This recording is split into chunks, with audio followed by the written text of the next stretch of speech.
Vamos lá. A questão de Abacuque, né? Você comentou aí. Abacuque fala muito do problema do mal também, né? Inclusive um versículo que é muito citado, ainda que a figueira não floresça, quer dizer, ainda que aconteça catástrofes e coisas ruins na minha vida, eu ainda assim adoro a Deus. Como é que a gente pode falar? Inclusive, né? Adiantando aqui, a gente sabe que os caldeus foi a causa da oração aí de Abacuque. Como é que Deus faz com que um povo mais pecador puna a gente que também a gente é pecador, mas não é tão pecador assim, né? Então tem um nível de pecado aí. Como é que funciona esse problema do mal em Abacuque? Poxa vida, isso é bem interessante, é uma resposta, se eu fosse dar, seria muito ampla, eu vou tentar ser resumido e mais sintético na minha fala, na minha resposta, tá? Então, o que acontece? Eu entendo que quando Deus diz que está suscitando os caldeus, isso eu comento detalhadamente no texto, embora o verbo ali seja de voz ativa, esteja também na forma causativa em hebraico, no rifil, no tronco, ele, a meu ver, se enquadra naquelas situações que eu mencionei da vontade permissiva de Deus.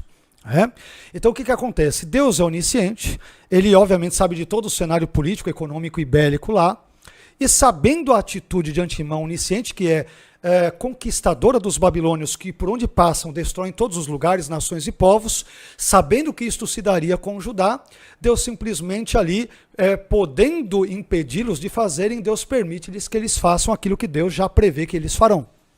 Então, a partir disso, Deus os usa aos caldeus, ou os neobabilônicos, ou neobabilônios, para punirem Judá. E aí, claro, que a gente tem outras coisas interessantes. Em Abacuque, você citou o texto que é o do capítulo 3, que é o único, o capítulo 3 ele é o único que é escrito na forma de poesia. Sim. Os capítulos 1 e 2 na forma narrativa e o capítulo 3 na forma poética. A mesma coisa ocorre em Jonas.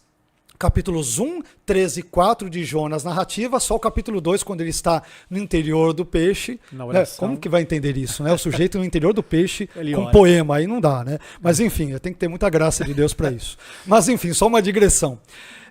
Voltando a Abacuque, quando ele diz, esse trecho que é tocante, é um dos mais lindos e mais belos de toda a Bíblia, ainda que a figueira não floresça, nem haja fruto na vide, o produto da oliveira minta, né? Ali ele vai falar da malhada, dos currais, não existam vacas e tal.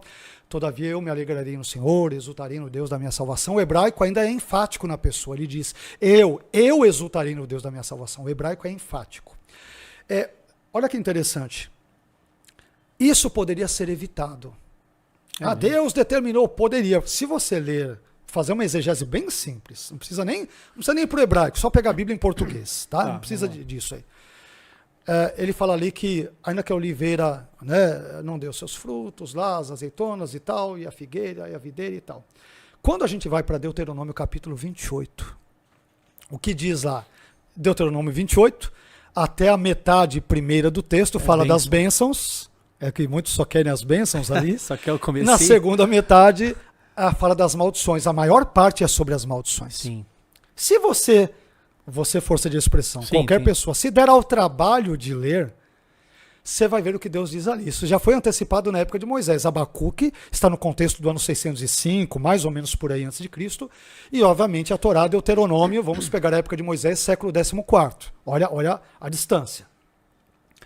Em Deuteronômio 28 já Deus dissera e alertara e advertira o seu povo dizendo: se vocês não me obedecerem, a maldição virá sobre vocês. Os inimigos de vocês, um povo cuja língua vocês não conhecem. Esse povo irá destruir as plantações de vocês, levará os seus filhos e filhas cativas e não haverá quem livrará da minha mão.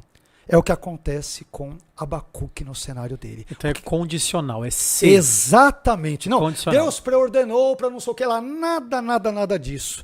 Porque eles desobedeceram a Torá, desobedeceram o que diz explicitamente Deuteronômio 28, por esta razão é que a oliveira é destruída, a figueira, a videira, filhos são levados e toda a tragédia ocorre. Isto era perfeitamente evitável.